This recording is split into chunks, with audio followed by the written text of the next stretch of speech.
Good morning, class 9 students. In continuation with the chapter nutrition. Students, in my last lecture, I have already explained you all about types of sugar, that is monosaccharides, disaccharides, and about starch. Today I am going to explain you roughage and proteins. Students, you all know the cell wall of the plants is made up of cellulose.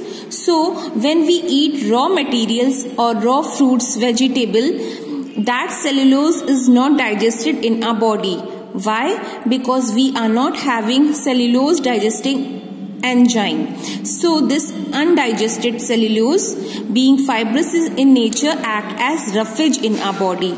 So what is the role of roughage? Being fibrous, cellulose absorbs lots of water and retain it. It helps in movement of undigested food through the intestine. It makes the fecal matter very soft. What is fecal matter? The waste products which excretes out from our body is known as fecal matter. So it makes that fecal matter very soft so that it easily moves out from our body. Now what are the sources of roughage?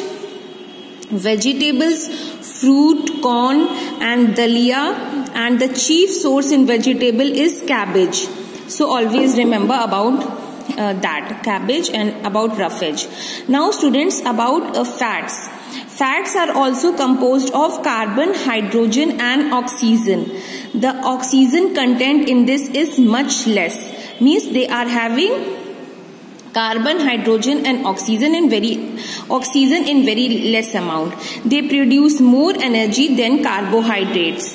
One molecule of fat produces 9.4 kilocalorie.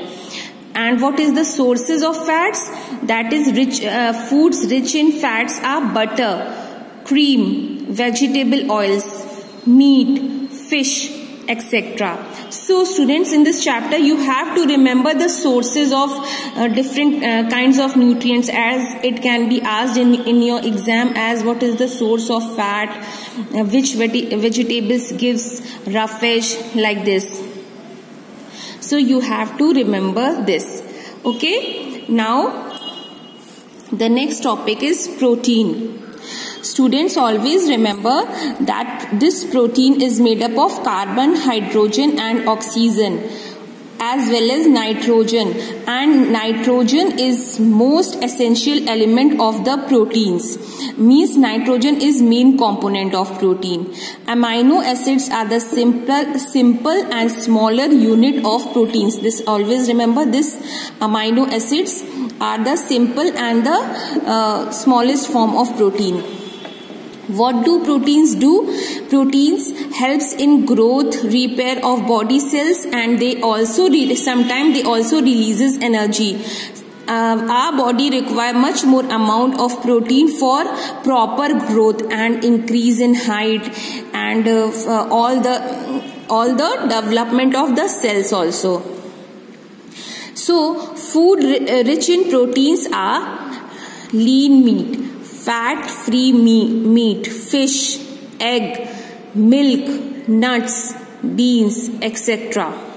So always make sure that you consume all these protein-rich food in your diet. Now students, I will tell you about the deficiency of protein leads to very weakness and tiredness in our body. So there are two major diseases, that is kwashiorkor and marasmus. These two diseases is very important for your exam point of view.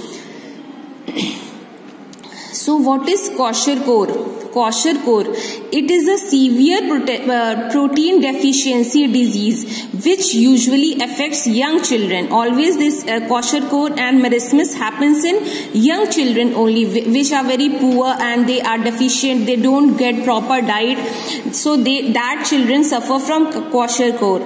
This disease is usually when mother stop breastfeeding to their babies at early age. When mothers give their milk to their babies, the proper amount of nutrients are present in their milk. But suddenly, if they stop, then the child become lack of that nutrients. So kwashiorkor disease happen. It can happen. ये जरूरी नहीं है कि अगर उन्हें milk नहीं मिल रहा है तो kwashiorkor हो ही. It depends on the immunity of the child also.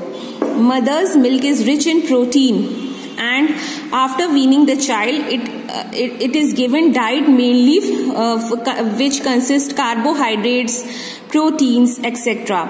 So the child which suffers from this kwashiorkor in severe stage, they can die also.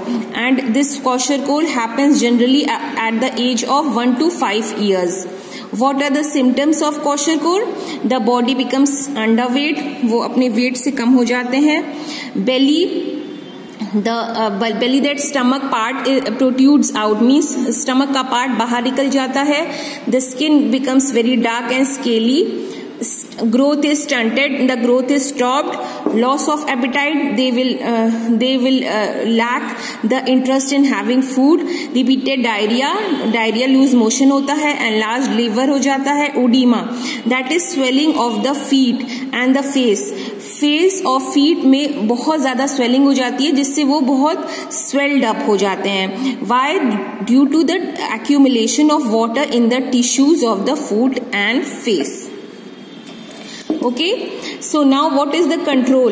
The child suffering from kwashiorkor should be given protein-rich diet. Always remember that your diet should contain protein content. Example is pulses, milk, egg, fish, meat, soya beans, peanuts, etc. Okay, so this was about kwashiorkor. Now marasmus. See students, in your book page number 90, a picture is given which is suffering from marasmus. As you can see, this marasmus disease happens due to the lack of protein, and generally it happens in infants, means 1 साल के कम उम्र के बच्चों में ये disease देखने को मिलती है. Or this disease is caused due to the sudden stoppage of breastfeeding followed by very poor diet. And generally अगर पेरेंट्स जो प्रॉपर न्यूट्रिशन अपने बच्चों को नहीं दे पाते हैं वाया फूड और ब्रेस्ट फीडिंग स्टॉप हो जाती है, तो उन बच्चों में मेरिस्मस occur हो जाता है. Okay, and you can see this child is suffering from marasmus. What are the symptoms? The body weight will be very, very less. Degeneration results into very weak body. Skin becomes loosely folded. Thin face, the face will be thin. And retarded physical and mental growth both will be retarded, रुक जाता है. physical growth भी और mental growth भी वो रुक जाता है. And they are so lean and thin that the ribs appears prominently. Ribs of the body are clearly visible. So this was about marasmus, which happens due to the deficiency of protein in infants, and kwashiorkor which happens due to the deficiency of protein in children smaller than 5 years. So in your book kwashiorkor and marasmus difference is given, which you will learn today. And in my next lecture I will tell you about mineral salts and the table which is given on page number 91. So I hope it is clear to you all. Try to revise it and learn the difference between kwashiorkor and marasmus. Thank you very much.